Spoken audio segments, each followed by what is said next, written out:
বোন, আমার কাছে বেশি ওয়াজ ছেলে মেয়ের আলাদা নাই। আপনার সতর আর পুরুষের সতরে কিছু পার্থক্য আছে। ঢাকাতে আপনার জন্য অসুস্থ হন আপনি, সেখানে সলাৎ আপনার জন্য নিষিদ্ধ এবং এতে আপনি পরেটার কাফফারা করতে হয় না। পুরুষ কখনো তার জন্য সলাৎ নিষিদ্ধ হয় না, সে পড়তেই হবে যতদিন সে বেঁচে আছে, একদিনের জন্য তার জন্য নিষিদ্ধ হয় না।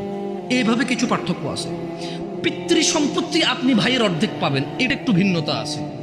আপনি মা হবেন ও বাবা হবে, এখানে কিছু ভিন্নতা আছে।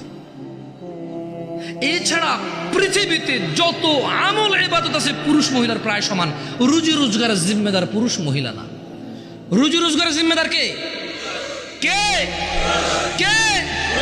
গার্মেন্টস কর্মী আমার ওই বোনরা যারা ঘুম থেকে ওঠে সকালবেলা লক্ষ লক্ষ পুরুষের সাথে ধাক্কাধাক্কি করে গার্মেন্টসে কাজ করতে যায়, ওদের কি বাবা নেই?